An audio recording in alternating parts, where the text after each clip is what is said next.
So where is the justice? That is the question many Florida fathers say they are left asking when they are falsely accused of abuse.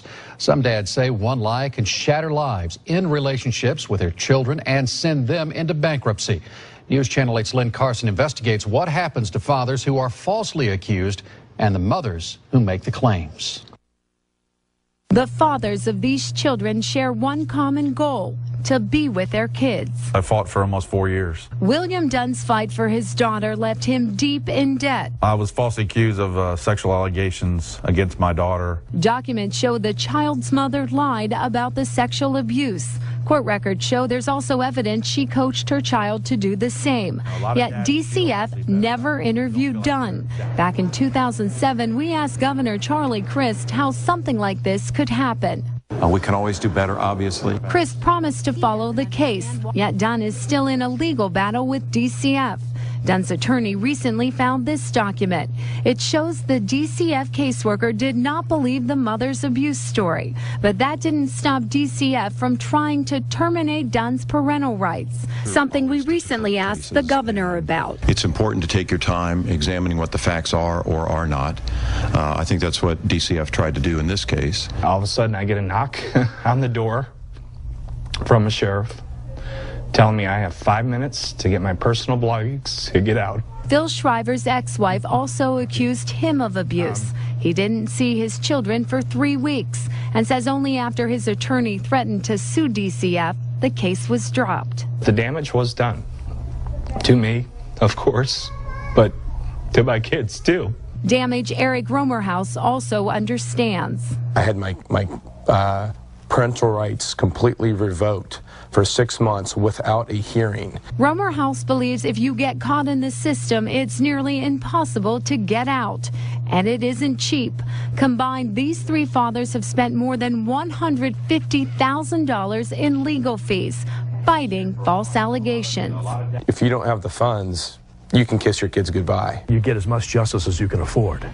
And that's sad, but it's true. Welcome to America. Dean Tong is a father of 2. He spent 2 weeks in jail for a crime he didn't commit. But the one thing you don't want to go to jail for, Lynn, is being called a baby raper. Tong turned his nightmare into his life calling. He's now an expert witness for others who may be falsely accused.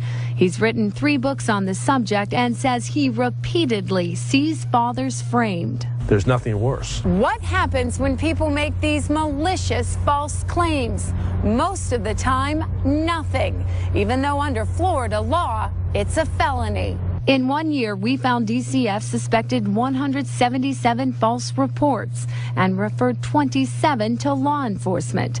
That's less than 15%. Of those 27 cases, only 6 were prosecuted. Our investigators are way too underpaid and way too overworked to have to waste time on cases where they're false. DCF Regional Director Nick Cox says it's not uncommon for parents in nasty custody cases to seek revenge, but even he is surprised by the numbers. Candidly, I'm going to say this to you. I think we need to increase the amount of times that we refer people over for criminal prosecution. These fathers say it's a start, but warn other dads the system set up to protect children can easily destroy what's left of a family. I always thought it was you're innocent until proven guilty, and that's absolutely not the case.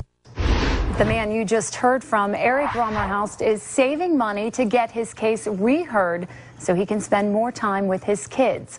I tried contacting all of the mothers involved in these stories. Only Phil Shriver's ex-wife responded. Kelly Griffin tells me she believes women lie all the time to get custody of their kids. And if she did that, she said she would not confess.